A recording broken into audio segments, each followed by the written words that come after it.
지난 금요일이 식목일이었는데 대통령이 나무를 심으러 가다 말고 우리나라 강원도 북부에 일어난 산불 진화하는 곳으로 달려가게 되었습니다.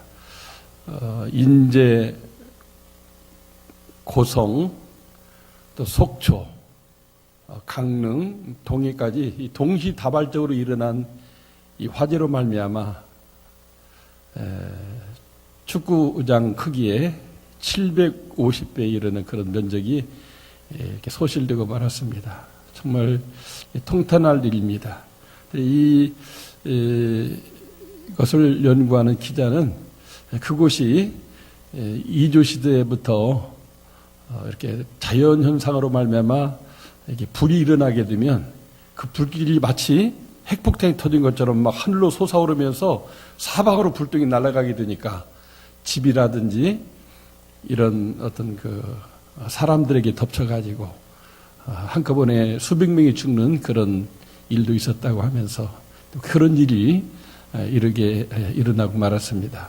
정말 우리나라 전국에 있는 그 소방관들 중에 한 30%가 동원되어 가지고 밤낮 없이 또 소방 헬기가 군 헬기까지 동원돼 가지고 한 결과 간신히 진압을 했지만 아직도 잔불지가 남아서 언제 다시 재발될지 모르는 상황이 있습니다.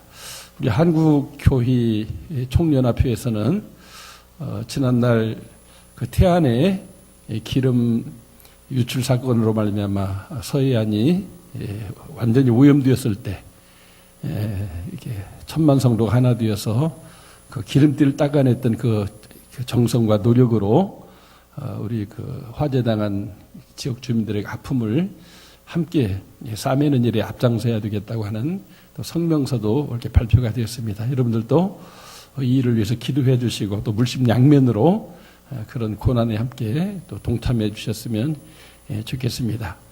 근데 이번에도 이렇게 인명피해가 났어요. 이 엄청난 불이 나면 우선 사는 것이 우선이니까 빨리 대피를 해야 되는데 그냥 화재 현장에서 이렇게 머뭇거리다가 생명을 잃는 일이 일어나게 된 것입니다. 천하에 생명보다 더 귀한 것은 없다고 했기 때문에 만약 이런 화재가 우리 또 대전 전민동에 닥치게 된다면 우리는 어떻게 해야 될까 생각하게 됩니다. 물건을 끄집어내려고 집 안으로 뛰어든다. 지혜로운 일이 아닙니다. 일단 뒤도 돌아보지 말고 생명을 얻으려고 우선적으로 이렇게 대피를 해야 된다고 봅니다. 오늘 이 시간 전후자로 한번 인사할 때 이런 큰 화재가 나면 우선적으로 생명을 얻도록 이렇게 대피하도록 해야 되겠습니다. 이 시간 한번 인사할 때 우선 생명을 건집시다. 한번 인사하면 좋겠습니다. 네. 우리 오늘 오후 찬양 예배는 행정관리위원이 또 이렇게 주간 예배인데 우리 교회당에도 그런 화재가 이렇게 예배드리다 갑자기 발생할 수 있다는 거예요. 그래서 그냥 막연하게 있어서는 안 되고 한번 종합적인 훈련을 해야 된다. 한 사람이라도 그런 화재가 발생했을 때 생명을 잃는 일이나 다치는 일이 있으면 안 되니까 안전하게 대피하는 그런 길을 찾아야 된다. 그래서 우리가 보시면 알지만 이쪽 성가대 뒤쪽으로 이쪽 비상문이 있어서 위로 옥상으로 올라갈 수가 있고 아래로 이렇게 지하실이나 또 1층으로 나가는 문이 있습니다. 저쪽 뒤쪽에 이렇게 문이 있습니다. 그래서 우리가 이렇게 비상벨이 울리거나 하면은 어느 순간에라도 예배드리다가라도 뭐가 우선이에요?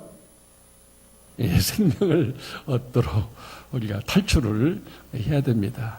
그래서 우리가 그런 강원도 산불을 보면서 타산지석을 삼아서 이게 내 집에, 내 직장에, 내 예배당에 언제 이런 일이 닥칠지 모르니까 항상 유비무환의 자세로 우리가 이렇게 조심을 하되 생명을 구원하는 일에 우리가 우선을 둬야지 어떤 물건 찾으려고 머뭇거리다가 죽을 수도 있는데 그건 결코 하나님이 원하는 것이 아니라고 볼 수가 있겠습니다.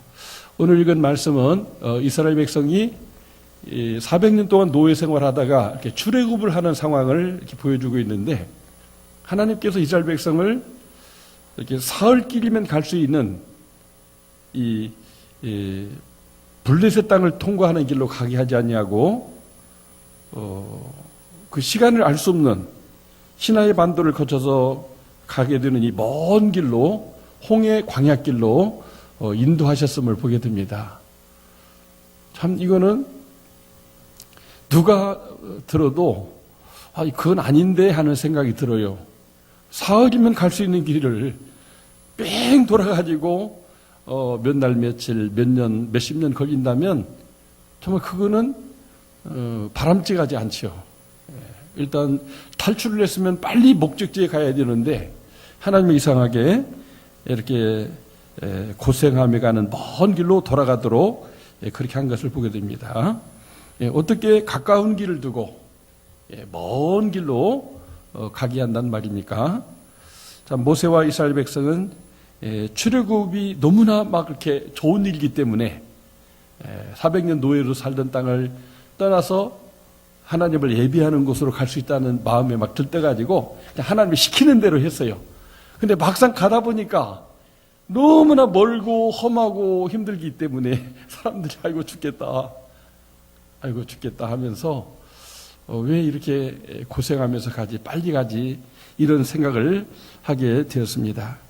좀 생각 있는 사람들은 모세와 아론을 막 원망했어요. 아니, 우리들하고 좀 의논을 해야지, 소통을 해야지, 일방적으로 이렇게 고생하는 길로 가면 어떻게 하느냐. 갑자기 출애굽하다 보니까 뭐 제대로 뭐 준비된 것도 없는데 먹을 것도 그저 볼개떡 쪄가지고 지금 나왔는데 먹을 것도 빨리 떨어지고 이게 우리 광야에서 홍해에서 다 죽일 생각이냐, 막 이렇게 모세와 아론을 원망하고 또 하나님을 원망하는 일들이 생겨나게 되었습니다. 정말 모세도 막 너무 난감했을 것 같아요. 14장에 가보게 되면 앞에는 막 홍해가 톡 가로막혀 있는데 뒤에는 애국 군대가 막 잡으려고 쫓아오는 거예요. 이런 상황 속에서 정말 두려움에 떨고 있는 백성들, 하나님 왜 가까운 길로 빨리 가게 하지, 이렇게 죽음의 길로 우리를 몰아넣습니까? 이렇게 한탄하고 슬퍼하는 사람들이 많이 있었을 것 같습니다. 사면초가라는 말이 있습니다. 중국 천하를 놓고 항우 또 이렇게 유방이 이렇게 싸우게 됩니다. 초나라와 한나라가 이렇게 서로 이렇게 싸우게 되었는데 초나라 장수 항우는 정말 역발산 기기설에 가가지고 그 누구도 일대일로 맞짱뜨서 이길 사람이 없었어요.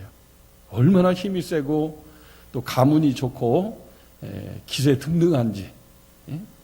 유방과 마지막 전쟁할 때는 3만 명의 군대를 데리고 뭐 이렇게 100만 대군하고 싸워가지고 막 다 종횡무진으로 다 무찌르고 승리를 했었어요.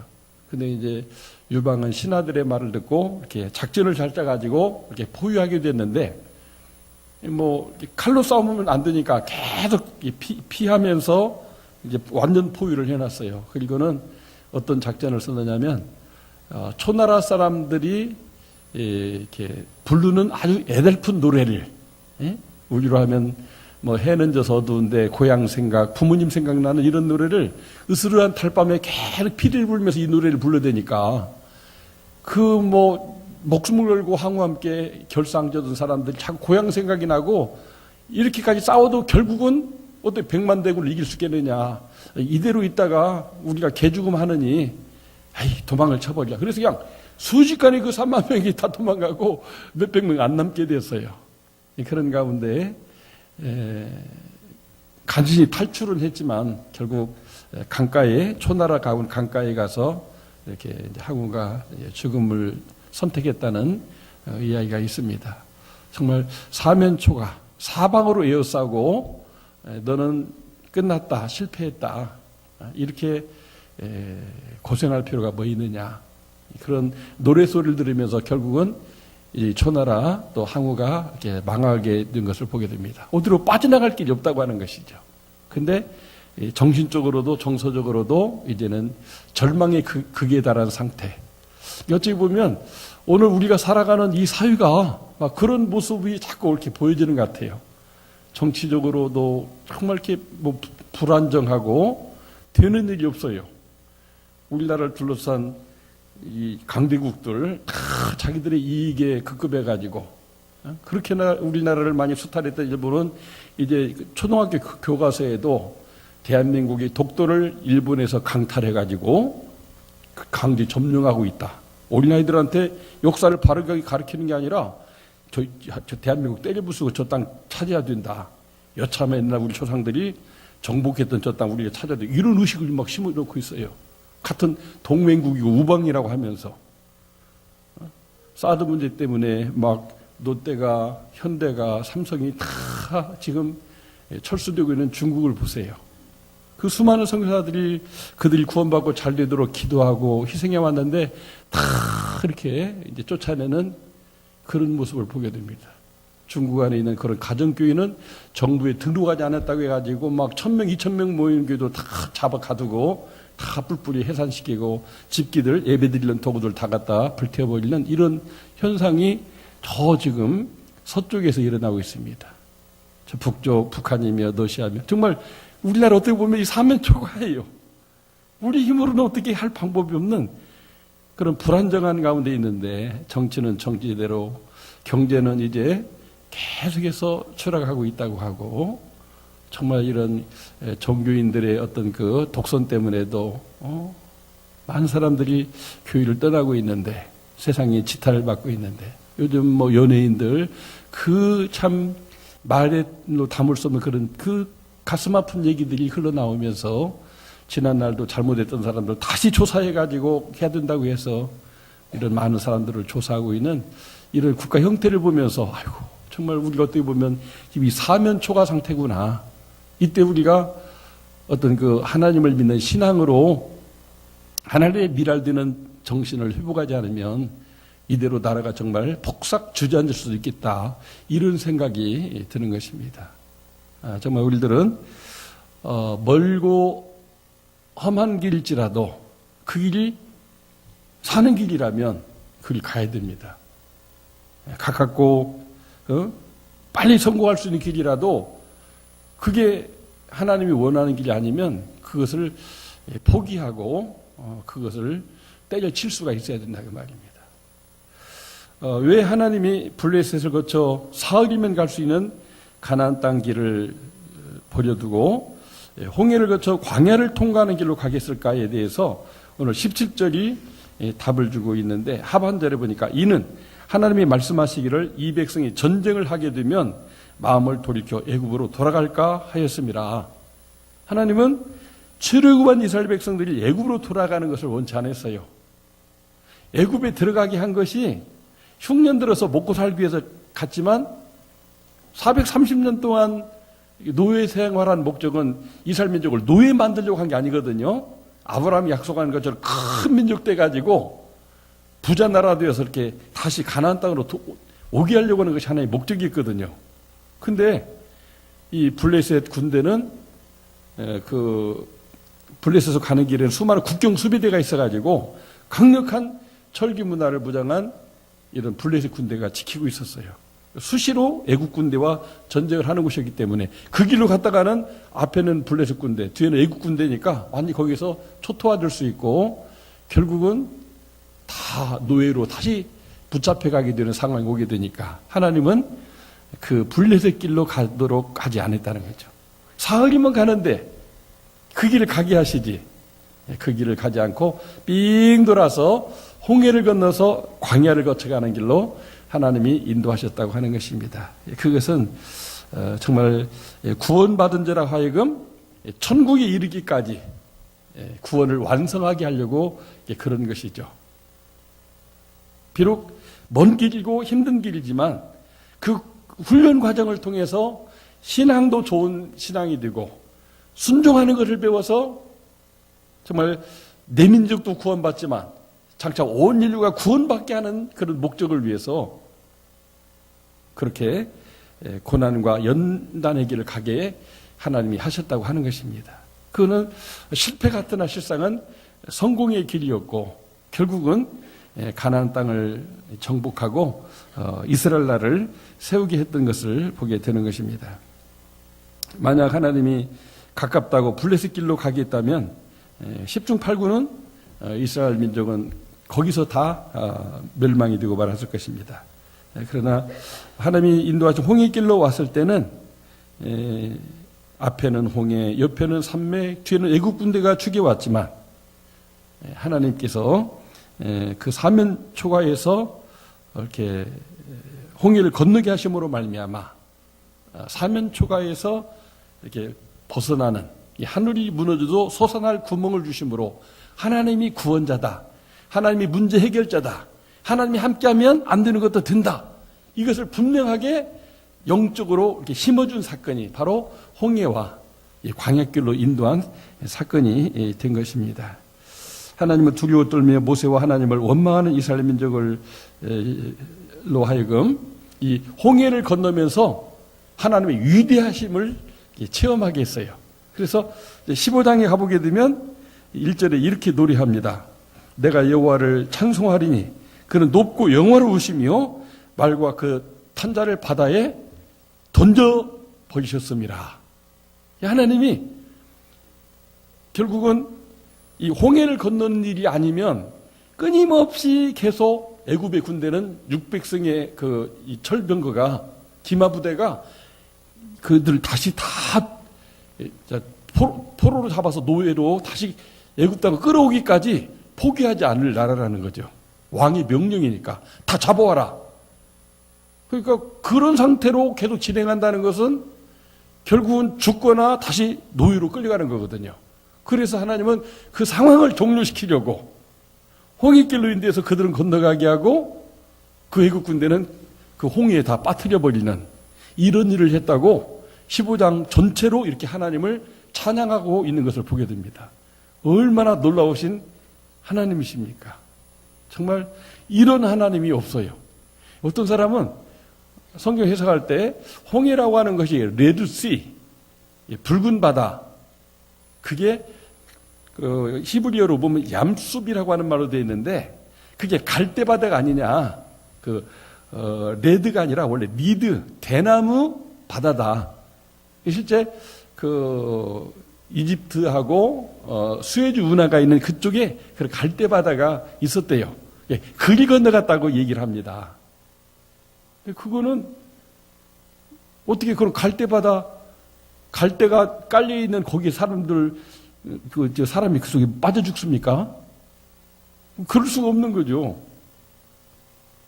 갈대가 있는 곳이라면 사람도 살아날 수가 있는 거죠. 근데 홍해바다이기 때문에 결국 사람들이 그 물속에 수장될 수가 있었다고 하는 것이죠. 우리는 성경을 인간이 합리성을 따라서 해석하면 안 돼요. 정말 하나님이 그 시나이 반도와 그 미디안 광야가 있는 그 사우디아라비아 그 사이에 있는 그 홍해, 지금도 거기를 홍해라고 합니다. 거기를 이렇게 건너가게 하시고 이 노예로 끌려가는 상황을 종료하려고 애국 군대를 거기다가 수장을 시켰다고 하는 것입니다. 할렐루야. 하나님의 위대한 능력, 하나님이 구원하시려고 하는 사람을 구원받게끔 이렇게 놀랍게 역사한다는 것을 우리가 성경을 통해서 분명히 확인하게 되는 것입니다. 이러한 사실에 대해서 사도 바울은 골로새서 10장 1, 2절에서 이렇게 말해요. 우리 조상들이 다 구름 아래에 있고 바다 가운데로 지나며 모세에게 속하여 다 구름과 바다에서 세례를 받고, 사도 바울은 이스라엘 민족이 홍해를 건너면서 세례를 받았대요. 물속을 지났으니까 물로 세례를 받았다. 지금 말하면 예수 믿는 세례를 받으면 하나님의 자녀가 되는 거 아니에요? 그러니까 그동안은 노예로서 한평생을 살아왔는데 이제 더 이상 너희는 노예가 아니다. 다시 애굽으로 붙잡힐 일이 없다. 애굽은 그 영적으로 하면 세상을 말하거든요. 죄악 세상. 죄악 세상에 살던 사람을 홍해를 건너가게 하면서 세례를 받은 그리스도인, 하나님의 자녀로서 하나님이 책임져 주시는 인생을 살게 된다. 애굽에서 노예 생활 430년은 자기들의 의지대로 살아온 삶이었어요. 이제 내 의지가 아니라 하나님의 인도 따라 하나님께 순종만 하면 하나님이 책임져 주시는 그런 거듭난 사람이 되게 한 사건이라고 이렇게 말씀을 하고 있어요. 오늘 여러분과 제가 홍해를 건너지 않았지만 성부, 성자, 성령 이름으로 세례를 받았어요. 그렇다면 우리도 지금 영적 홍해를 건넌 사람들이에요. 예수 믿다가 세상이 좋다고 세상으로 돌아가거나 예수 믿는 게 힘들고 멀고 죽을 때까지 예수를 믿기 싫으니까 죽을 때쯤 예수 믿고 천당 간다고 믿다가 다시 세상으로 이렇게 돌아가게 된다면 그 세상이 가만히 있습니까?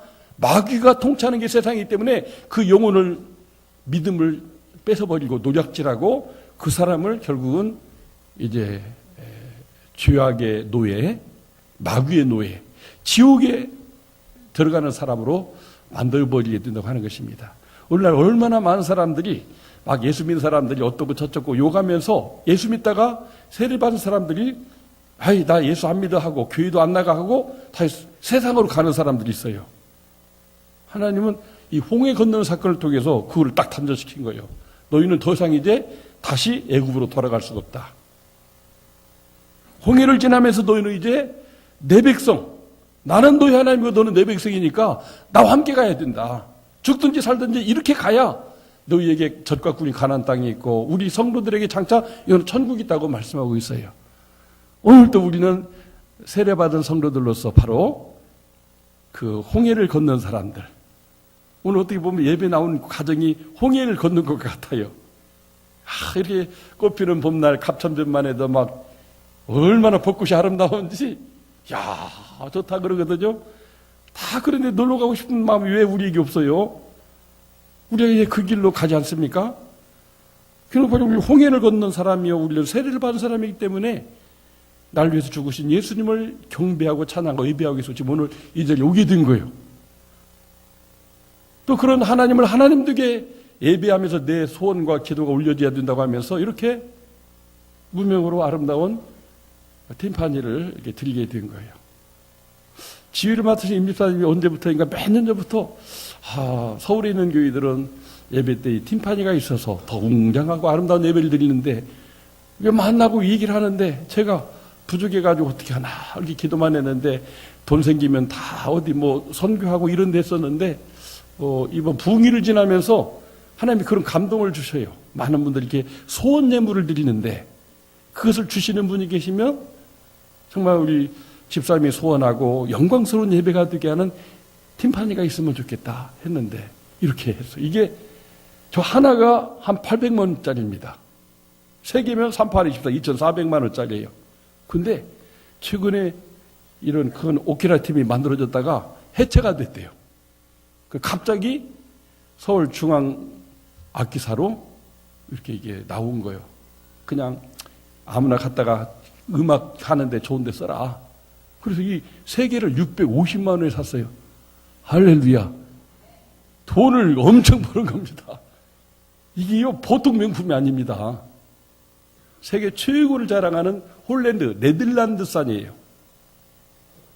그래서 여기에 그냥 친다고 되는 게 아니에요. 우리 동희가 어제 전문 강사한테 지금 이틀째 레슨 받았어요. 이 자체에 저기에 음표를 조정하는 게 있어서 CD, EF, 이게 음계가 있어요. 저기에 악기가.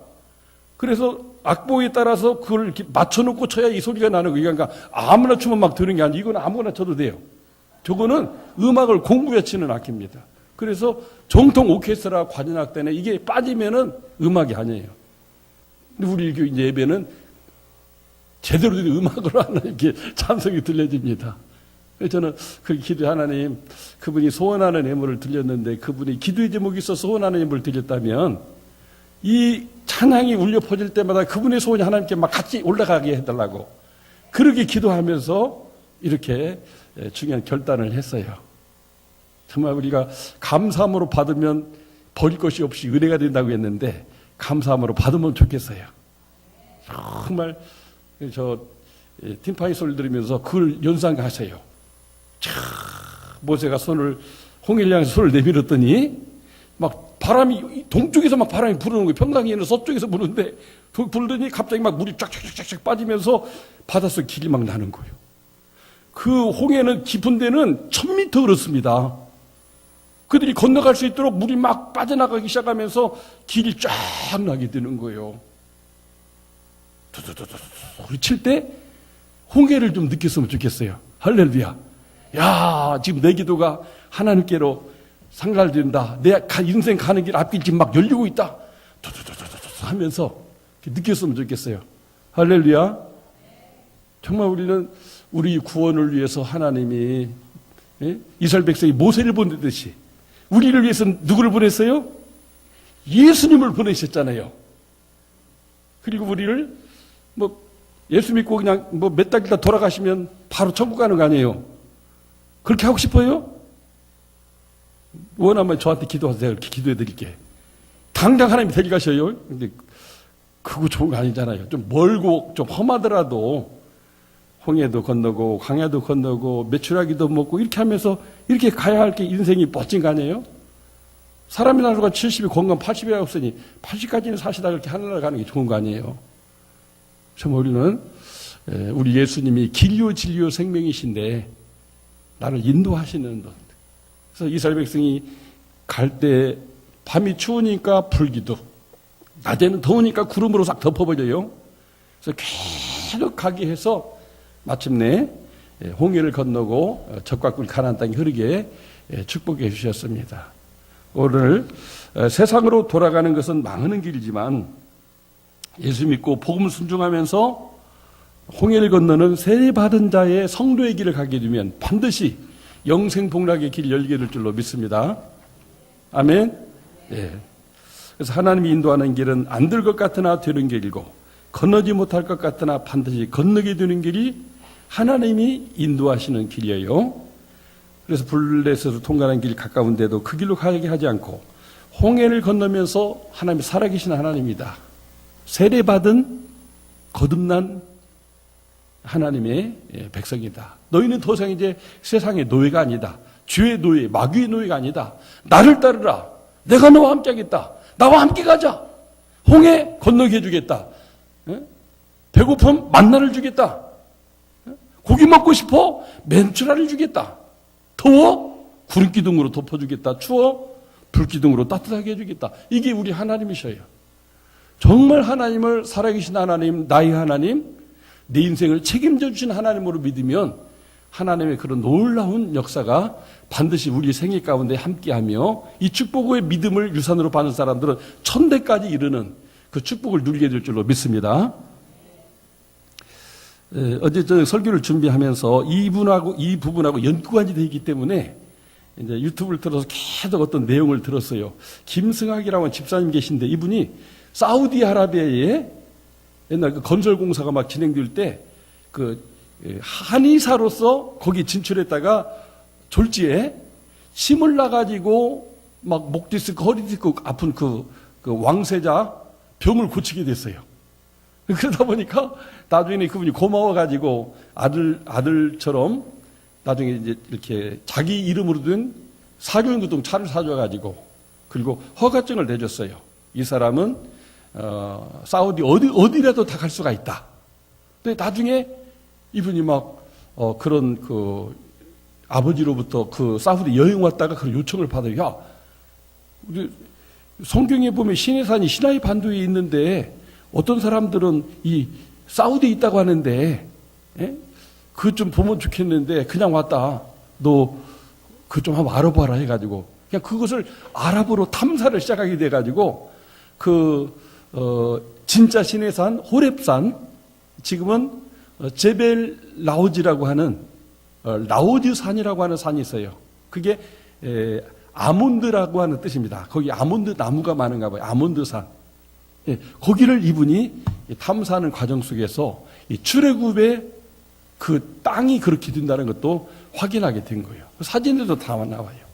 인공이 있어서 사진도 찍고 영국 해군들이 조사도 했는데 그 홍해바다 어느 부분에는 이렇게 막 그 산맥에서 흘러나온 흙이 토사가 계속 수천 년을 막 흘러내려오면서 그 절벽 같은 해안에서 6km 밖으로까지 이렇게 삼각주가 편성돼 가지고 이렇게 평야가 되었는데 여기 성경에 보면 비하이루시라고 돼 있어요. 근데 그 건너쪽 바알스본이라고 하는 것도 저쪽 나우즈산 우리가 말하는 시내산에서 토사들이 나와 가지고 그 바다를 메우게 돼 가지고 그게 6km 정도 거리가 뭐 거의 10몇 킬로 이렇게 되는데 그게 이렇게 흙이 내려와 가지고 일정 부분은 수심이 낮은 거예요.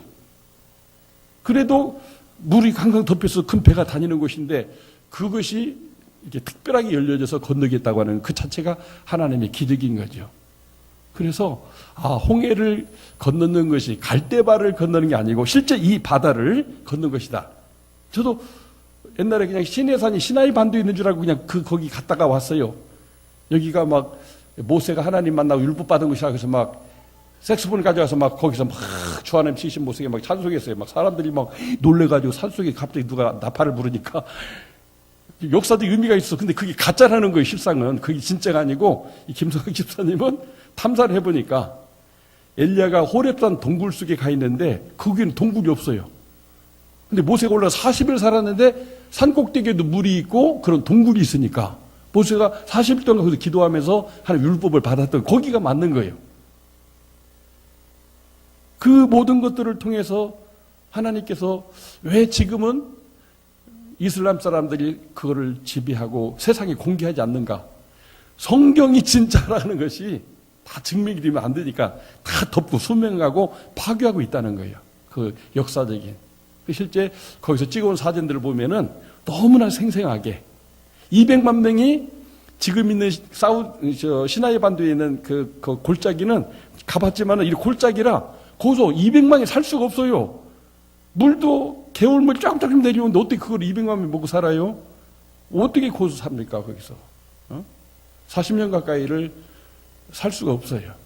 근데 이 미디안 광야에 있는 그 모세의 장인 이드로가 살았던 그 지역에는 막 우물이 곳곳에 있고 산에서도 막 물이 막 쿨쿨쿨 쏟아져 나오고 나무들도 자라고 그리고 끝없는 그 평야에 이런 그 이제 농사를 질 수는 없지만 그 돌무더기가 집 모양으로 이렇게 있다는 거죠. 이게 왜 뭔가 이렇게 연구를 했더니 사람들이 텐트를 짓고 살으니까 바람에 텐트에 널어가면 안 되니까 큰 돌을 갖다가 이렇게 해놓고 나중에 떠날 때는 다 걷어가지고 그냥 떠났기 때문에 돌들이 이렇게 남아있는 거예요. 집 모양의 돌들이 끝없는 이 평야에 그렇다는 거죠. 거기서 하나님이 만나와 메추라기를 주면서 이렇게 40년 가까이를 살다가 말씀의 훈련, 예배하는 훈련을 하고 마침내 이렇게 가나안 땅으로 들어가게 했다고 하는 것이죠. 정말 이런 이야기들을 이렇게 들으면서 하나님이 살아계신 하나님이구나.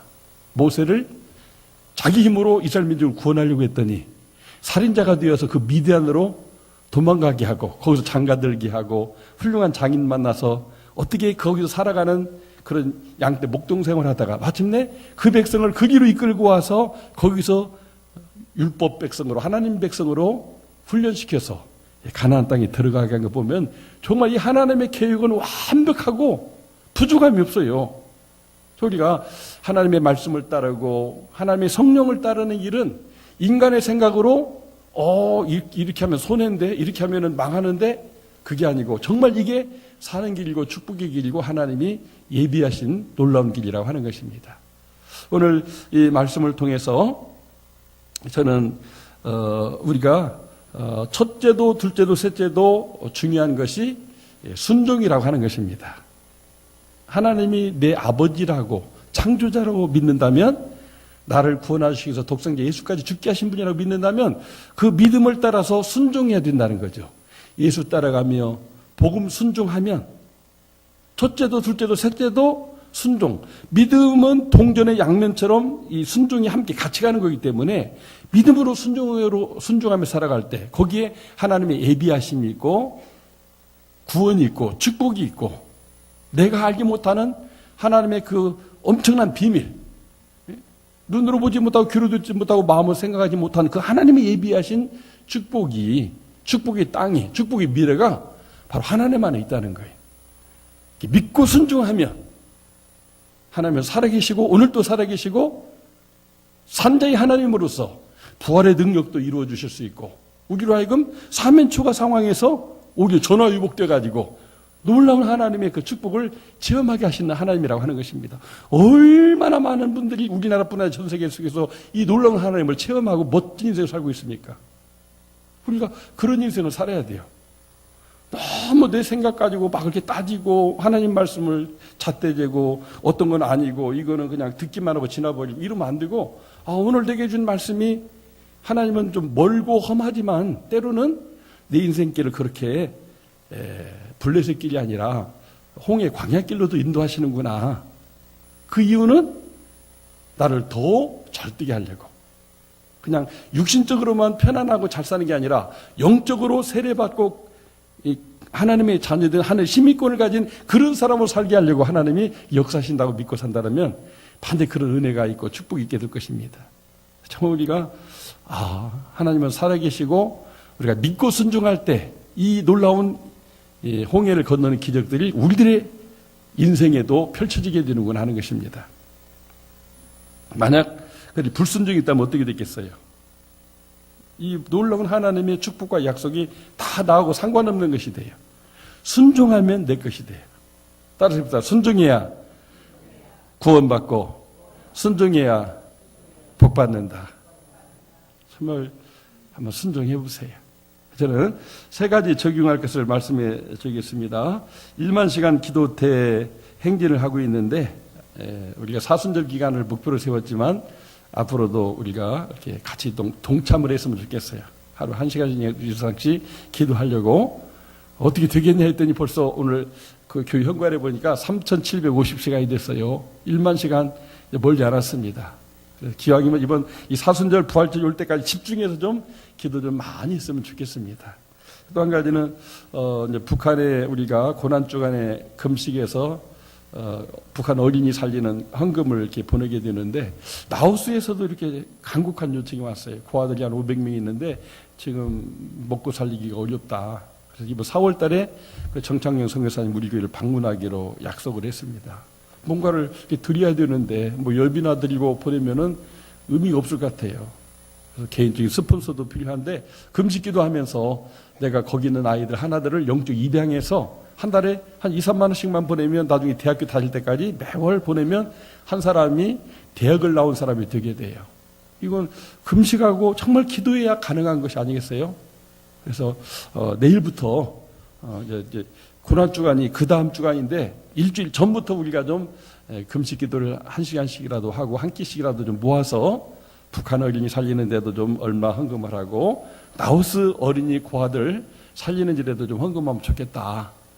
그게 금식, 자기 부인이 있어야 이게 진짜 생명이 살아나는 하나의 미랄이 되는 거거든요. 한번 우리가 순종하면 좋겠다. 어떤 분들은 이렇게 팀파니도 바치는데 나도 한번 내가 직접 낳은 아이는 하나둘밖에 못 낳지만 저 라오스의 고아원에 한 어린이 자매 결혼하게 되면 한 3만 원 정도면 된다는데 내가 대학교까지 계속 구원하게 되면 한 사람이 대학을 나와가지고 멋진 사인이 되어서 멋진 인생을 살아가게 되는데 그게 내 영적 자녀가 되고 자매 결혼이 되는 거예요. 그래서 기도해서 저는 저도 나중에 은퇴하면 그런 어려운 나라 가서 고아원 하나 세우고 싶었는데 하나님이 그러는 거예요. 뭐 또 세우느냐? 그런 데가 너무 많다 지금 전 세계 선교지에. 네가 그렇게 돕는 일을 하고 이렇게 금식하고 아껴서 그런 일 하면 좋지 않느냐? 그런 마음을 주셔서 순종하기로 했습니다. 특별히 우리 교회가 이렇게 아직도 빈자리가 좀 많아요. 정말 우리 목회자가 즐겁게 목회하도록 순종하고 순종이 안 되면 이렇게 복종해주면 교회가 부흥되게 돼 있어요. 우리 한 번 더 이 빈자리를 채워서 건강하고 행복하고 선교하는 게 되도록 한번 교회를 세워갔으면 좋겠어요. 기도하겠습니다. 하나님 감사합니다. 오늘도 우리에게 홍해 광야길을 보여주시면서 이스라엘 민족이 모세에 따라 순종하면서 그 길을 갈 때 홍해도 건너고 하나님이 약속하신 축복의 민족, 오늘 우리 대한민국 사람도 구원받는 축복의 통로가 되었습니다. 우리 대한민국을 마지막 때 새 이스라엘 민족으로 드시기를 원하는데 우리도 첫째, 둘째, 셋째 죽을 때까지 믿음으로 순종하는 삶을 살아서 하나님의 위대한 살아계심을 체험하고 하나님의 계획 속에서 나를 위해 예비된 그 놀라운 은혜와 축복을 누리며 살아갈 수 있는 우리 전제일교회 모든 성도들, 우리 다음 세대들 되게 해 주옵소서. 예수님의 이름으로 기도 올리옵나이다. 아멘. 예.